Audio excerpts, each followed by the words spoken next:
Hi friends, in 2021 I released Woke the Movie, which was my attempt to link numerous internet conspiracy theories into a shared universe, kind of like the MCU. In the film, we talk about many strange concepts that are often waved off as absurd by normal society, and to explore the strangest of these topics, we relied heavily on the accounts of 6 self-described whistleblowers. However, there's one area where all 6 whistleblowers are in agreement on something that's too outrageous for even the most intrepid conspiracy theorists. Reptilians? The reptilians. The reptilians. The reptilians. The reptilians. Reptiles. They're ugly-looking, lizard, alligator-type people. Come on, we couldn't leave this one out. Reptilians is regarded right up there with Flat Earth when it comes to the bottom of the crackpot conspiracy barrel. A notion that didn't even exist until complete morons were able to learn how to use the internet. However, this one's actually been around a lot longer, and it's almost always tied with a theory known as the Hollow Earth.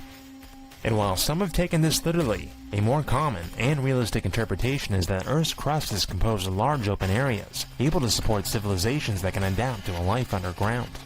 There are caverns all over this planet which different extraterrestrial civilizations have been using. There's oceans and forestry and all sorts in the pockets in Earth. And while proponents of this theory like to point out the abundance of reptile-related imagery found among ancient artworks as evidence for human contact with these beings, skeptics would be quick to point out that man, throughout history, has depicted all sorts of animals in artworks and mythology, like birds, fish, and lions, and in many cases given them human-like characteristics. However, reptiles are far and away the most represented. Nothing else even comes close. Officially, serpent worship goes back 70,000 years with tribes in Botswana. Snakes were also worshipped by the Olmecs in Mexico. Throughout South America, serpents were depicted with feathers, perhaps suggesting that they could fly. In ancient mythology of native Australians teach that humans are created by the dreams of a lizard. Egypt and Sumer also had their reptile deities. And ancient legends and works of art from around the globe clearly depict reptile-type people, such as the Nagas or snake people in India. Even today, snake symbolism is so abundant you hardly notice it. And depictions in pop culture of super smart reptiles are common. And according to my whistleblowers, it's not just one race of these guys, there's several. There's 6 or 7 types of reptilians that are on this planet. Some snakes, some velociraptor looking, some actually look like dinosaurs. Mars Marine Randy Kramer also describes encountering natively evolved reptoids on Mars. If we're either evolved or genetically, altered from primates, they are evolved or genetically altered from, little rock lizards. So it turns out that if aliens ever show up here on Earth, a new study indicates that they'll probably be more like super intelligent dinosaurs, as smart and as cunning as humans. We would be better off not meeting them. You see, most of the hubbub regarding the reptilian conspiracy centers around a race of vicious warlike creatures known as the Draco. They aren't really reptilian. Instead, they're high-dimensional beings that prefer to manifest themselves in this dimension as scary-ass dragon people. The Draconians themselves did not evolve as a life form in our universe. They were dumped here. They're just a pain. They're incredibly smart, they're incredibly psychic, they're incredible builders, but they're bullies. They're bullies, and they have a arrogant bully attitude. Their whole thing is control. Whenever you see one, you ought to just run like hell. But since they're so crafty, they tend not to battle with the human race directly. You have the Dracos influencing the president of your country. Okay, so are we talking Eisenhower, Truman, who are we talking, all of them? Yeah, all of them. By the time Eisenhower stepped into office, the draconian system had already infiltrated the 3-letter organizations, and eventually defense-related projects got infiltrated as technology exchanges took place. In fact, for millennia, they've been able to exert their will over the whole of humanity by working through human or semi-human proxies, usually members of elite families who hold high positions of power. You have to use the front human form to do it. Yeah, because it's too shocking otherwise. In this consciousness of the human stream that's here now is so used to just seeing and being told that the human being is at the top of the food chain and we're the rulers of this and that and we're that, it's too shocking to bring in a new species and do it. It's not conducive to keep the control. Which brings us to the trait that they're most known for, they have the ability to shift and look like a human. It's a misconception that they are actually shape-shifting. Some are, but what they're actually doing is altering your visual cortex to Yes. make you think you're seeing them that Yes, way. absolutely, yes. The shapeshifting is just one of those extra things that makes this story sound so silly for most of us. Normally I would agree, if it weren't for the fact that the reptile changing into human archetype has been with us for quite a while. This too is ever present in our culture today.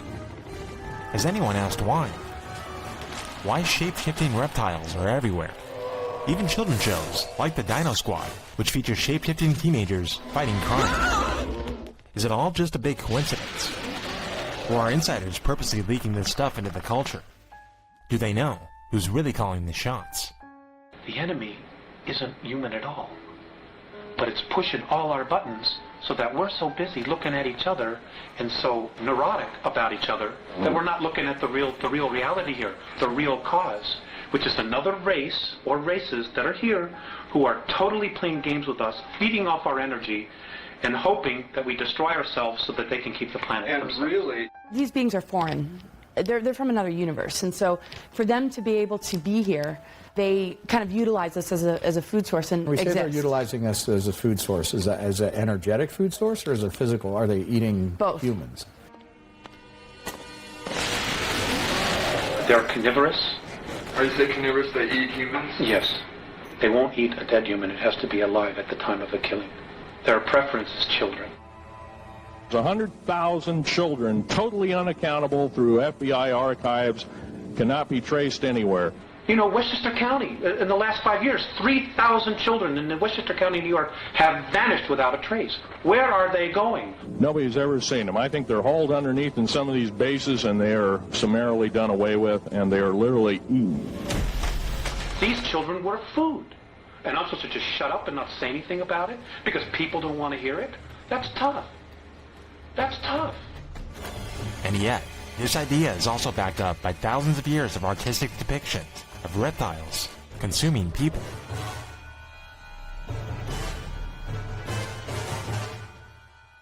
But if this were actually taking place on a large scale, then it might explain some of the strange anomalies with some of these missing person cases. Every year, hundreds of people are reported missing in national parks and forests, many of them children. But a small percentage of the cases have search and rescue crews continuing to scratch their heads.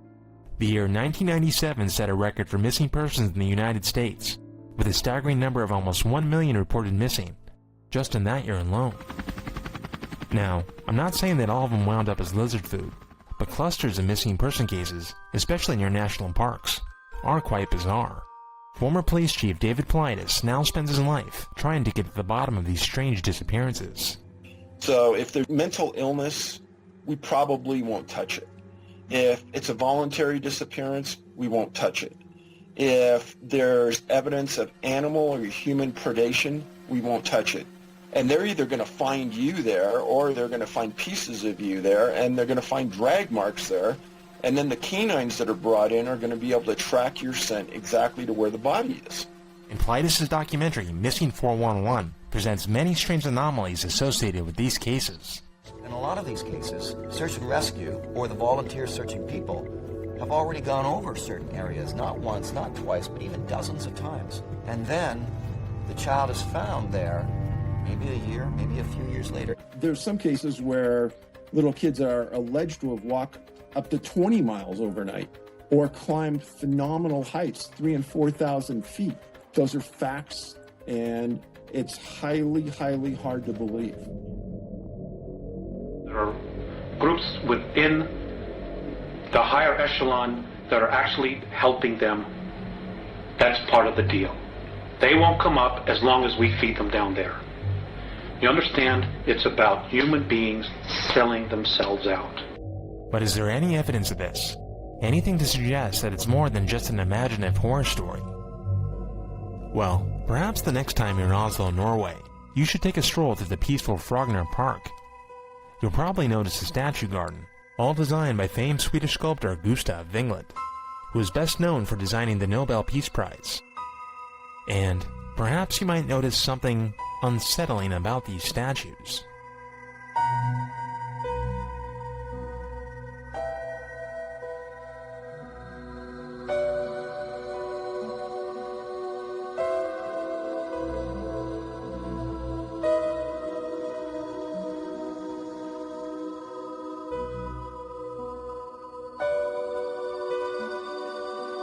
Perhaps a message hidden in plain sight. A message that they knew you would never understand the meaning of.